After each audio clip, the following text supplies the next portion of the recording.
सभापति महोदय, इस समय जबकि हमें अपने नेताओं के अनुभव और बुद्धिमत्ता की आवश्यकता है, यह दुर्भाग्य की बात है कि अपने ज्येष्ठ राजनयिकों में से अत्यंत प्रमुख और लगन वाले एक राजनयिक को हमने खो दिया है। बड़े दुख के साथ मैंने यह सुना कि बड़े सवेरे कल श्री अयंगार की मृत्यु हो गई। अपने पूरे जीवन काल में उन्होंने अनेक उच्च पदों को दुर्लभ योग्यता से सुशोभित किया था। अपने स्वास्थ्य तथा अपने आराम का जिसके कि वह पूरी तरह अधिकारी हो चुके थे, विचार ना करके वे अपने जीवन के अंतिम दिनों तक देश और जनता की सेवा में लगे रहे। जब कोई भी कठिन समस्या हमारे सामने आती थी तो सरकार में उनके सहकारी उनकी परिपक्व बुद्धिमत्ता पर निर्भर करते थे। उनकी मृत्यु देश और हम सबके लिए भारी हानि है। जबकि हम नवीन और समृद्ध भारत का निर्माण करने में तथा उन लाखों लोगों को सुख सुविधा पहुंचाने में लगे हुए हैं जिन्हें दरिद्रता के अभिशाप से भूतकाल में काफ़ी पीड़ित रहना पड़ा। संसार की समस्याएं हमारे सामने वलात आ खड़ी होती हैं और हम ना तो उनसे बच सकते हैं और ना अपने को उनसे अलग रख सकते हैं।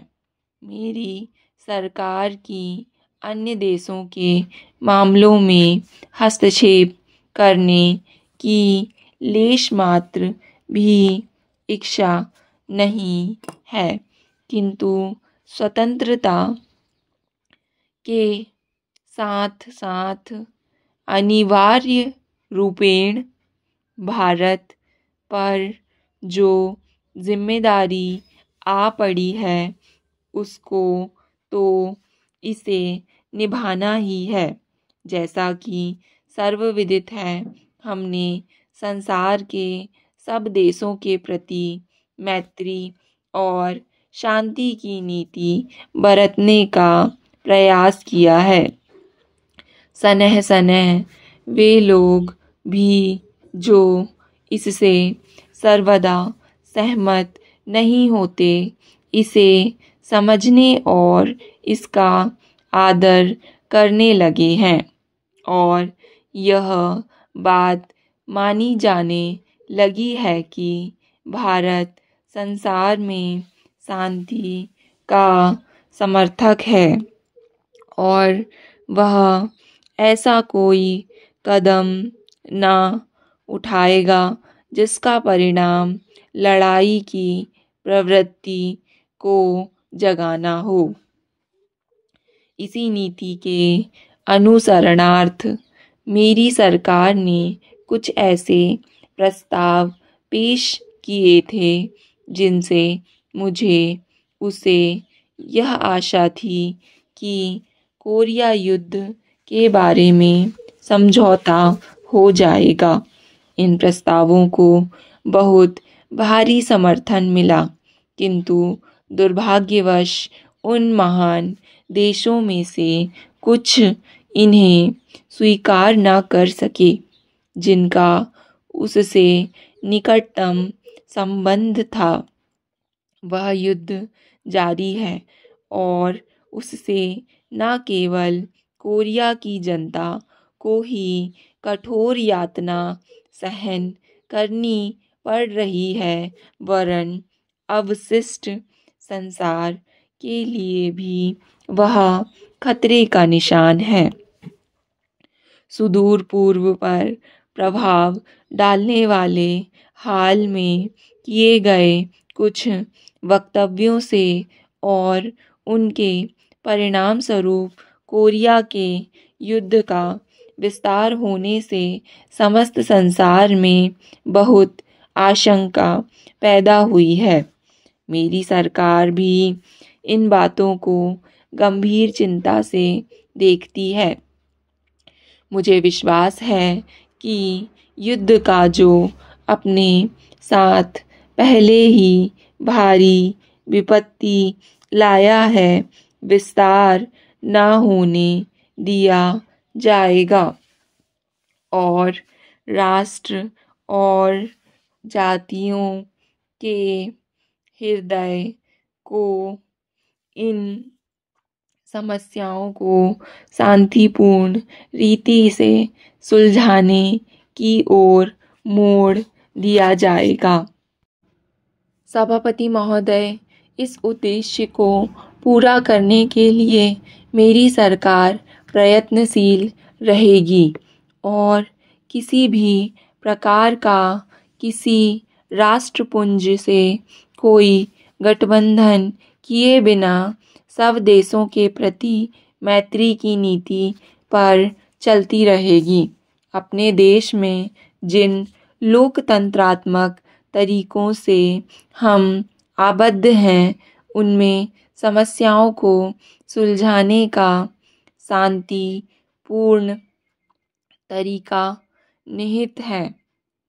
यदि लोकतंत्र को बचाए रखना है तो अंतर्राष्ट्रीय क्षेत्र में भी शांति का वातावरण और समझौते की प्रवृत्ति अपनाई जानी चाहिए।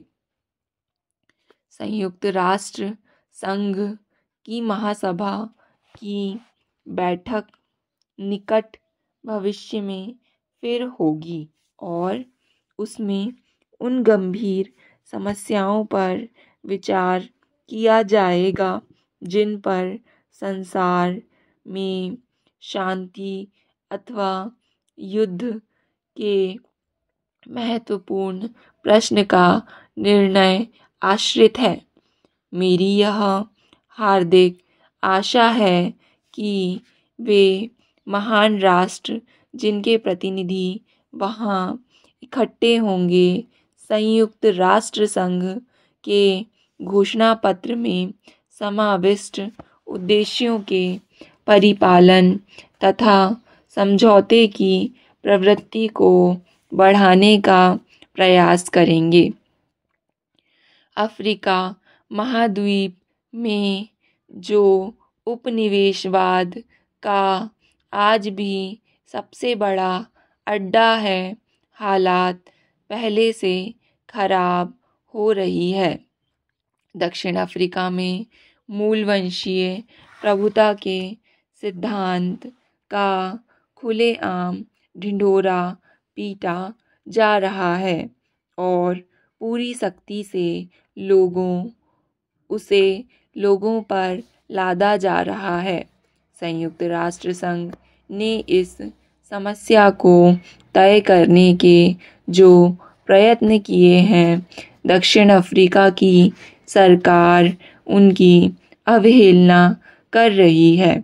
मूलवंशीय विभेद के विरुद्ध आंदोलन को जो शांति और अनुशासनपूर्ण ढंग के लिए उल्लेखनीय है, ऐसे कानूनों और सरकारी कार्यवाही द्वारा कुचलने की कोशिश की जा रही है, जो लोकतंत्रात्मक तरीकों और संयुक्त राष्ट्र संघ के घोषणा पत्र में उद्घोषित प्रयोजन की अवहेलना के लिए इससे पूर्व कभी नहीं अपनाए गए।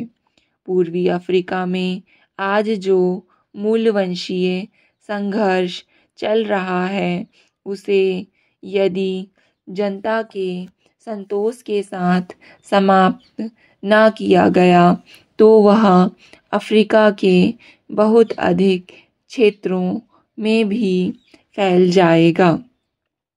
अब भी ऐसे अनेक व्यक्ति हैं जो इस बात को नहीं पहचानते कि आज के संसार में मूलवंशीय प्रभुता और विभेद को सहन नहीं किया जा सकता और इनको जारी रखने के लिए भी प्रयास का परिणाम भयानक ही होगा।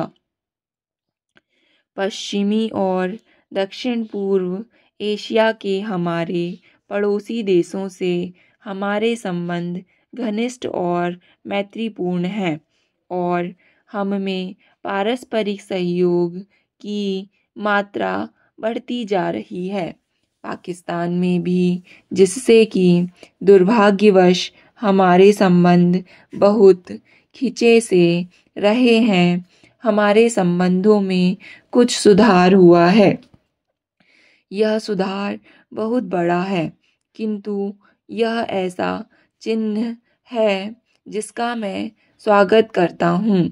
दोनों देशों के प्रतिनिधियों के बीच हाल में हुए सम्मेलन मैत्रीपूर्ण वातावरण में हुए और मुझे आशा है कि ये फलदायी सिद्ध होंगे।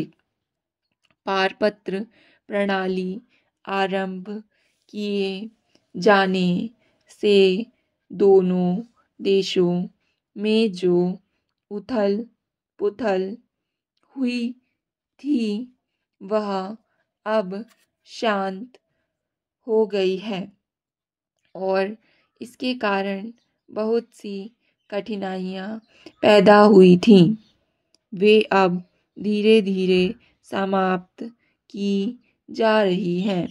मुझे विश्वास है कि विश्व शांति के लिए हर एक देश प्रयत्नशील रहेगा। स्टॉप।